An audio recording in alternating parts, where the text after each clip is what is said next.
What if the most important negotiation tool in an executive's office is not a clever argument, a commanding voice, or the ability to persuade? What if I told you it's a project plan? We often imagine negotiation as two people sitting across the table from each other, both guarding interests and waiting for the other person to blink. One side wins, the other side loses. But this image misses the real work. Negotiation is not simply a contest of personalities. It's a structured process for moving people from competing positions toward an agreement they can actually implement. That distinction matters because an agreement that can't be executed is not a successful negotiation. It's merely a promising conversation. Think about the concept of the negotiating table as a project table. My background has taught me that you have to approach conversations analytically. In the Army, communication had to remain clear when the environment was uncertain and the consequences were real. In healthcare analysis, I worked across business, clinical, technical, and regulatory teams whose priorities did not always align. And at the Home Depot, particularly in tool rental, I see customer needs, safety requirements, equipment availability, policy, and operational realities all meet to get together at the counter at the same time. These environments may look different, but the patterns are remarkably similar. Someone needs an outcome, someone controls the resources. Both sides have constraints. Time matters, risks matter, relationships matter. This is also the anatomy of a project team. A project has stakeholders, requirements, scope, resources, risks, timelines, accountability, and measures of success.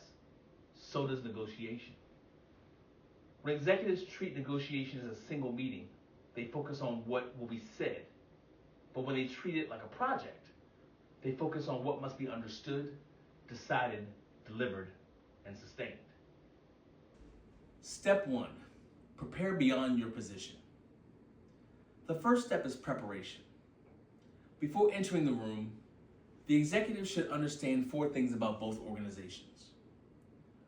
What each side says it wants, why it wants it, what it can actually offer, and what limits actually exist. Fisher, Urey, and Patton make an essential distinction between positions and interests. Positions are more of a demand. For example, we need a delivery by Friday. But the interests is what lies beneath that.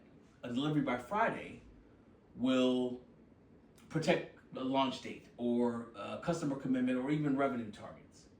Positions often collide, but interests create room for problem solving. Preparation also requires a BATNA, the best alternative for a negotiated agreement, and an understanding of the zone of possible agreement. This prevents the executive from accepting a bad deal too quickly merely because a great deal was unavailable. Walking away is not failure when proposed agreements create more risk than value. Step 2, open by defining the problem. Opening should establish the purpose, the ground rules, the decision makers, and the scope. This is comparable to initiating a project. Who has authority? What assumptions are we making? What is negotiable? What's outside of the boundaries of the negotiation? What deadlines or dependencies could change the conversation? A calm opening is not a weakness, it's control. My own communication style works best when I try to organize the problem, listen for missing information, and reduce ambiguity. I don't always have to dominate the room to shape the discussion. I need to make the problem more visible so that everyone can help work it out. Step 3, clarify before bargaining. One of the most common mistakes is bargaining too early. We begin trading concessions before we understand what those concessions are worth to the other party. During healthcare projects, requirements from clinical, business, and technical teams can sound incompatible at first. The productive move is to not choose a winner immediately. It's to ask better questions. Which requirements protect the patient? Which satisfy regulations? What are preferences? Which is a genuine technical constraint? And these things help turn disagreement into requirements analysis rather than just arguments and conjecture. Executives should use the same discipline. Ask questions that expose priorities, test assumptions with evidence, and distinguish actual limitations from habits or preferences. Listen for what's not being said. The goal is to understand the system around the disagreement before attempting to solve it. Step 4, creating value before dividing it. Bargaining is where negotiation becomes more creative. Lax and Sabinus describes the tension between creating value and claiming value. Executives must do both, but the order does matter. If we begin by fighting over a fixed pie, the only possible result is that one side receives a larger piece than the other. But if we begin by exploring interests, timing, resources, risk sharing, service levels, or future opportunities, we may be able to make the pie larger. This is where conditional language becomes powerful. For example, if I can provide this, you can provide that. That connects every concession to reciprocal value. It also protects the negotiation from becoming a series of one-sided giveaways. Consider a tool rental situation. A customer may focus on obtaining a specific piece of equipment immediately. The store has to prioritize availability, safety, maintenance status, policy, and the customer's actual task. The win-win may not be forcing the original request through.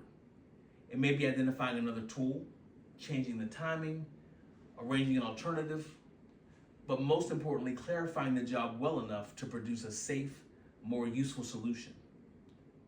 The desired outcome is not simply yes.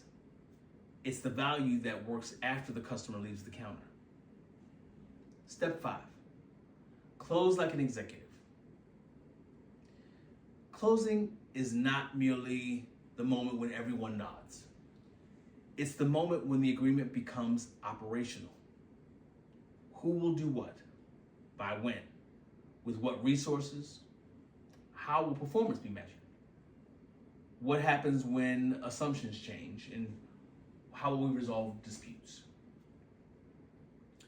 This is where project management, the discipline of project management, really helps protect the relationships.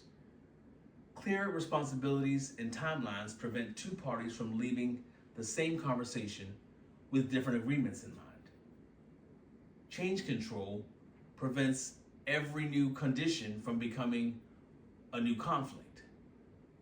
And metrics allow parties to determine whether the agreement delivered the value they expected. The executive difference. For executives, negotiation carries an additional responsibility. Executives are rarely negotiating only for themselves. They are representing employees, customers, owners, communities, and the long-term credibility of their organization. A short-term win that damages trust, transfers responsibility, reasonable risks, and can't be implemented may be an executive failure disguised as a victory. This is why the win-win solution remains the desired outcome, but not a slogan. Lose-win and win-lose outcomes may produce compliance, but they also create resentment, resistance, and future instability. Compromise can produce acceptable middle ground, although both parties surrender some value. Win-win is different. It seeks an agreement in which both sides gain meaningful value and have a reason to support implementation. But a mature leader also recognizes the final outcome: no agreement.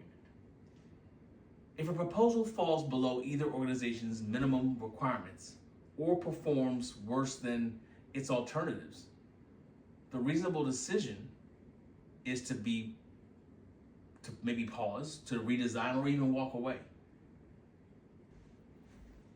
So all that being said, the art of negotiation is not the art of defeating the person across the table from you. It's the art of seeing the entire table, the interests, the constraints, the resources and risks, the relationships and the work that begins after the handshake. Prepare like an analyst, listen like a leader, create options like an innovator, and close like a project manager. And measure success, not whether you got the other side to say yes, but whether both sides can turn that yes into lasting value. Because negotiation doesn't end with an agreement. It begins with